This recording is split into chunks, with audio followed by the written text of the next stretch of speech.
One of the preeminent researchers on the world state they're bringing into play, and really how they're going to consolidate all these regions under, one or just a few banks and under a global sort of system. So, Alan, I'd like to bring up, how fast is this coming down? How fast is it going to be the kind of widespread depression that perception alone won't be able to mask? And what will they do with the so-called revolutionary masses, whether they've identified the right problem or not? Well, they already have their plans to deal with the revolutionary masses. They know who everyone is, and of course the Internet's fantastic for that because they've got their pulse on the public all the time. There's no privacy at all. It's all for data collection. And so they'll be dealt with quite easily. They can come in and take them out very quickly, in fact, if that's necessary or they deem it necessary. And they already have internal armies set up. I mean, police are not police anymore. They haven't been police for a long time. They're really military guys. Most of the recruits for the last 15, maybe even 20 years are from the military. And they've had all the experience in rounding up people and putting them in camps, etc. That'll be done very, very quickly. We saw that done, in fact, during one of the Olympic Games, I think it was, in the States. And they went out, and within a couple of hours had everyone rounded up that was on a list, hundreds and hundreds of people.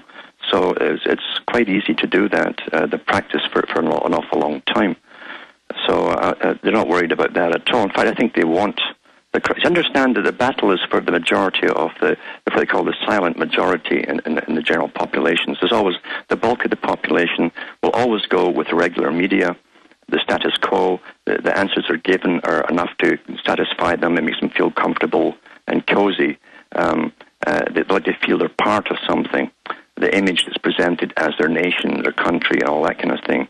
So rioters will be presented really as the new terrorists, you see, and that actually brings the silent majority closer to government for protection, and they're all for whatever measures are necessary to subdue this, what appears to be riotous mobs in society. That's how it's going to be presented to the public. And all the plans, I'm sure, have been tested and put through computer simulations and God knows what else for the scenarios that are coming. But 2012 is a big year. They actually hope to have the U.S. and Latin America mainly amalgamated. Understand, if you watch the European Union, you can become a member, but you don't have to be totally integrated. It's a step-by-step process. And they hope to have, at least in the first part of integration, with their peace and prosperity partnerships and all the rest of it, and then peace and security partnerships, etc. They hope to have it all done by 2012. So this might just, if they're on time, they'll manage to get the riots started because of the inflation. The people living on the fixed lower incomes are the first to really come out and protest it because they get hit first, and they can't compensate for it. There's no extra income. That's happened, of course, partly in Britain too already. We see that, and they'll do the same in the States. There's a massive welfare system. There's a lot of people on fixed pensions across the country, and they can't cope as the prices escalate. This is all done by design. Absolutely. And now we have the NFL starting to pat down its fans. They started this with the Super Bowl, but it's a new ritual in this fascist system that to even get the bread and circuses now, first you submit to the security and then you get the games, Alan. Yes, and to be honest with you, I personally have to bypass the mentality of the people who persist and going through it. If you have any dignity at all, you wouldn't even have subjected to the first pat down at airports. Just stop traveling. Simple as that. Same thing with games, etc. If you have no personal dignity, then go ahead and be patted down and be part of the big herd. This is a time when you have to decide as an individual where you stand on things and how far you're going to allow this incredible totalitarian system to go. Because believe you me, they won't stop there. They won't stop with pat-downs. During the X-rays, you're going to get body cavity searches. Anything to humiliate you and teach you that you're nothing. You're nothing. I agree. This is about taking our lives back. Sorry to cut you off. We're coming up on the break, Alan. We're going to have plenty more time. Just after this, stay with us. We're just starting to get into it. I'm Aaron Dykes. Back in a moment. I'm Aaron Dykes sitting in for Alex Jones. Again, he'll be back tomorrow. But right now, we're in with Alan Watt, who's done some of the deepest research I've seen on the bigger system they're bringing into place. So, Alan, we know they've set the stage for these economic riots. Obviously, all that's upon us. But the RAND Corporation also wrote 3 years ago, in 2008, lobbying the Pentagon to start a new war to save the U.S. economy. We know they've also set the stage for World War III. The whole Middle East is essentially in revolution.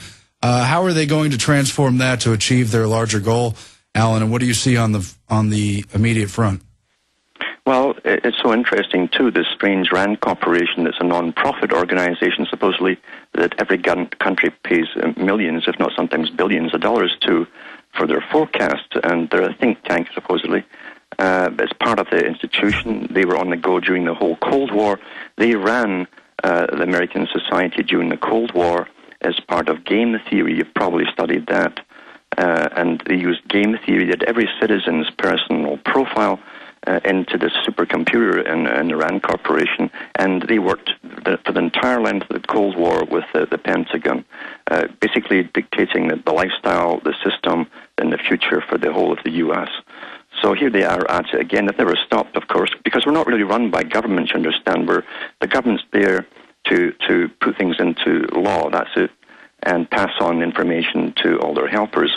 But the RAND Corporation, all the big foundations and corporations are the parallel government that Maggie Thatcher called them, in fact, the parallel government. So did Carol Quigley. That's what they are. We're not run by democracy or even republicanism. We're run by private corporations, and we always really have been. So, and that ties back in with Rockefeller with his comment on it's far preferable to have it run by bankers and intelligentsia than leaving countries to their sovereign destinies, basically. So we're well on our way to this. Getting back, though, to the the pat-downs at the arenas, you got to remember that how many things it fulfills in one go. Now, it's the only time that men today will try and bond with their sons is taking them to a ball game. And because they're not men at home, they're not men at all, in fact, today. But they still have this tribal instinct in passing on knowledge to your son, and this is what it is to be a man. So come and watch these guys bash each other on the field. And then he goes home, and he does what everyone else tells him to do when he's at home. But anyway, the son's getting brought up now. He'll get brought up getting taught that this is normal, son. You go through all this humiliation, and then you get your reward of watching the game. And so that it's going to help to train the next generation. This is here forever, this system, for our lifetimes at least. This is here for an awful, awful long time. It's called perpetual war, constant conflict, they called it in the military magazine. And this is what they have got planned for generations, is to bring this whole world into this new order of things. And it's a completely new way of living. It's a system where you can't decide anything pretty well on your own as an individual. It's a whole new set of rules and how to live by. And you'll be taught eventually to serve the world state. That's to be the highest honor. They're already pushing all of that across Europe big time. They call it communitarianism, where the federal government is supposedly decentralizing its power down to the local level, and they already have these commissars from the private NGOs run by the foundations to be the leaders.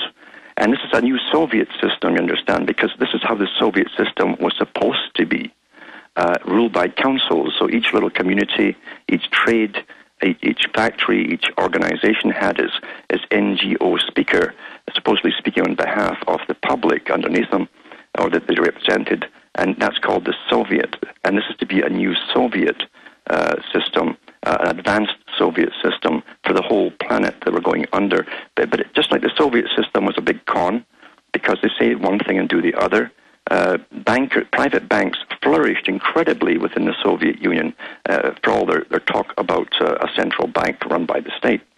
The private banks could flourish as long as they did not make their money off the profit or the profit off of labor. Now, lawyers can run rings around that, and then they did from the beginning in the Bolsheviks right through the Soviet system. And the same thing with this system that's coming in. And those who serve the system, the higher up the level that they go, the greater the lifestyle they will live. So reward is a big, big part of it. but they do want a big mass at the bottom to live in poverty as we go through this, knowing we're supposed to all die off according to the military magazines, the think tanks for the military of the US and for Britain. They both came out with the same basic projections up to the year 2040. They've done another one up to the year 2050, and they say there's going to be a drastic decline in population across the whole world, including the West, from now basically up until 2050. So this is not meant to fool us forever. We're supposed to die off. Most people are not having children to start with, except immigrants. And even the immigrants, of course, adapt the lifestyle very quickly. It's very enticing to be told as a child you can do anything you want. And they go and do it, and often kill themselves in the process through disease or various other means.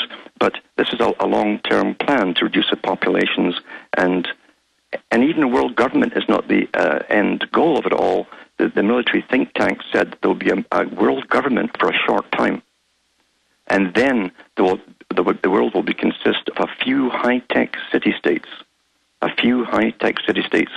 and countries will be gone, long forgotten, and even the regions that were under the United Nations will be gone as well.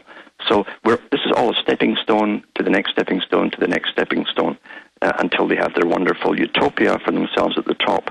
High-tech city-states, those who survive will be in the science industries, basically, high-tech sciences, and the rest of the old laboring classes will be unnecessary. In the meantime, China will supply the labor and the manufacturer to keep essential things going until they bring it all down. So you're looking literally ahead for another 40 years, step by step by step. What we're going through right now is just the chaos to get us to amalgamate the continents completely into the regions, and then to allow a brief time for the United Nations, the World Bank, to take over, the Bank for International Settlements, and the IMF to run the economy and distribute the wealth of the world. This is what they call it. It literally means rationing out food.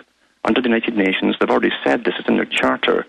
Eventually, the United Nations will be responsible for doling out the food to each region, and it will be rationed. And if you have too many people for the ration that you get, then you must find a way to bring down your population. That's in their charter.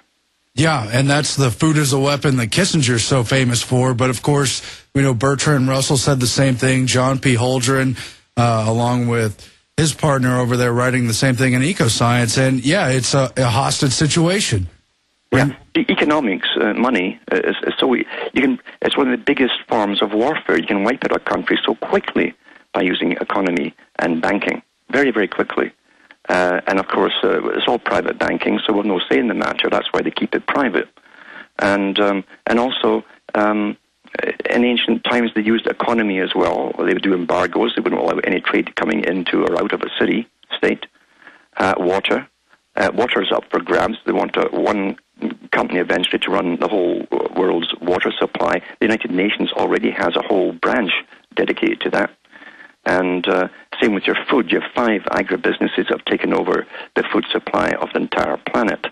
So this is all part of this global system of where they will distribute wealth.